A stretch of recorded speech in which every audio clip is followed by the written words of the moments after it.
ያልፋል ያላልኩት አልፎልኛ ይቼ ያልፋል እኮ በጋቢ ተመልሰናል። ያልፋል ሰዎች፣ ጥሩ ቀንም ያልፋል፣ መጥፎ ቀንም ያልፋል።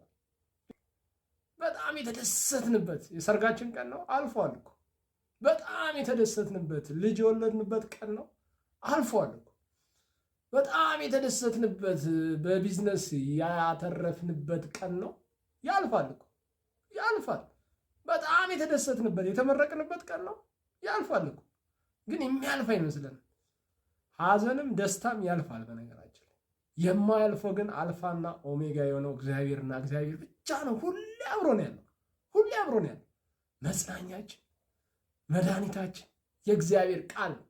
ግን ያንን አናስብም፣ ብዙዎቻችን ማለት ነው። ብዙዎቻችን ያንን አናስብም። ተውት፣ እሺ አሁን መንግስትን ተውት፣ ጦርነቱን ምናምን ተውትና የኮቪድ ጊዜ እኮ አልፈዋል። ሰዎች አልፈዋል እኮ። ቤተሰብ እርስ በርስ የማይገናኝበት፣ ወንድም እህቱን የማያምንበት፣ እናት ልጇን የምትጠራጠርበት፣ አባት ልጁን የሚጠራጠርበት፣ ባል ሚስቱን የሚጠራጠርበት ጊዜ አልፈዋል እኮ። ሰዎች አልፈዋል እኮ። ግን እኛ እንረሳለን። ታዲያ አሁን ያለንበትንም ሁኔታ እግዚአብሔር ያሳልፈዋል፣ በጥበቡ ያሳልፈዋል እግዚአብሔር። እና ሰዎች ተስፋ አትቁረጡ፣ ስለ እውነት ተስፋ አትቁረጡ። በምድር ሳላችሁ መከራ አለባችሁ። መከራ ውስጥ እንዳትገቡ ደግሞ ትጉና ጸልዩ ብሎ ጌታችንና መድኃኒታችን ኢየሱስ ችግር መከራ ብቻ እንደሚገጥመን ሳይሆን ለችግሩም ለመፍትሄውም ደግሞ ጸሎት ማድረግ እንዳለብን ነግሮናል። ዛሬ ክቡር ጠቅላይ ሚኒስትር እንግዲህ የተናገሩት ቃል አለ። የኢትዮጵያ ችግር እየሰፋ ነው የሚሄደው፣ ለምን እድገት ላይ ስላለች፣ ስለዚህ ለችግሮቻችን መፍትሄ መፈለግ ነው እንጂ ለምን ችግር ውስጥ ገባል ብለን አናማረርም። መፍትሄው ግን ምንድን ነው? ጸሎትና ጸሎት ብቻ ነው። ልጅ ያላገኘን ሰዎች እኮ ጸልየን እኮ ልጅ አግኝተናል። ተመርቀን ስራ ያላገኘን ሰዎች እኮ እግዚአብሔርን ለምነን እኮ ስራ አግኝተናል። ትዳር እኮ እግዚአብሔርን ለምነን ትዳር እኮ አግኝተናል። ታዲያ ለሌላም ነገር እኮ ይሰራል ይሄ ነገር። ለምንድነው ፕሩፍ የማታደርጉት? ለምንድነው የማትሞክሩት? ለምን አትሞክሩትም? ይሰራል እኮ። አሁን ላይ አለንበት ለምንለው ችግር እኮ በጸሎት እኮ መፍትሄ አግኝተናል። ግን መፍትሄውን ካገኘን በኋላ እኛ የት ነው የምንሄደው? ትልቁ ጥያቄ ያ ነው። እግዚአብሔር ከዚህ ሱስ አውጣኝ ብለን ከዛ ሱስ ከወጣን በኋላ ወዴት ነው የምንሄደው? ምንድን ነው የምንሰራው? ምንድን ነው የምናደርገው? ሚዲያ ላይ እናውጣና በራሳችን ሁሉ ነገር እንዳደረግን እኔ እንዲያደርግ ነበር እንዲያውን እንዲሆኛለሁ ብለን እንደ ጀግና እናወራለን። የእግዚአብሔርን ክሬዲት እናሳጣለን። አብዛኞቻችን ልጅ ተስለን ልጅ እናገኝና ከዛ የልጅ ወይ ክርስትና ሊሆን ይችላል ወይ የሆነ ፕሮግራም ላይ ብቻ ጨፈራ እናደርጋለን። እግዚአብሔር ይረሳል። ይሁላችሁ ሰዎች አትሸወዱ። እግዚአብሔር ቃሉን ከጠበቀ እኛም ቃላችንን እንጠብቅ። እንግዲህ ቅዱሳን አባቶቻችን ታሪካቸውን እንዳለ ታውቃላችሁ። የስለት ልጆች ናቸው። ታዲያ ወስደው ለቤተ ክርስቲያን ነው የሚሰጡት።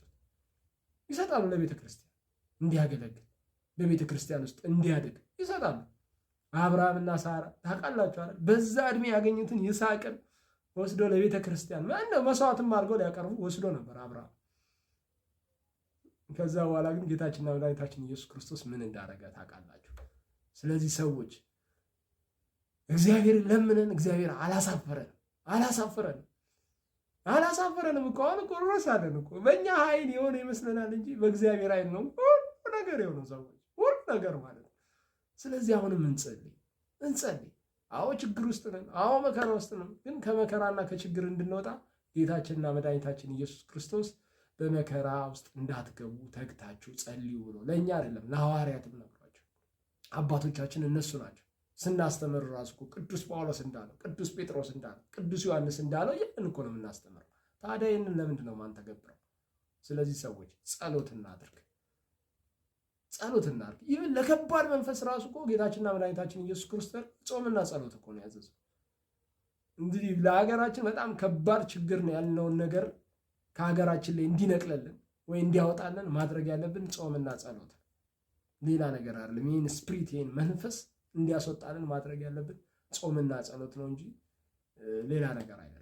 ሌላ ነገር ቢሆን ጌታችንና መድኃኒታችን ኢየሱስ ክርስቶስ እንደዚህ አድርጉ ብሎ ባዘዘን ኖሮ። ስለዚህ ሰዎች ወደ እግዚአብሔር ቤት እንመለስ፣ ጸሎት እናድርግ። ከእግዚአብሔር ቤት አንራቅ። አያዋጣም። ስቃይ ያለው ጦርነት ስቃይ ያለው ዛሬ እንዲህ በምቀርጽበት ሰዓት እኮ ብር ኖሯቸው ገዝተው መብላት የማይችሉ እኮ እናቶች አባቶች አሉ እኮ። ያረሱትን እህል እኮ መብላት የማይችሉ እናትና አባቶቻችን እኮ አሉ እኮ። ይህ ግልጽ ነው፣ ውሸት አይደለም። ሬሳን እኮ መቅበር እኮ የማይቻልበት ጊዜ ነው እኮ ያለ ነው።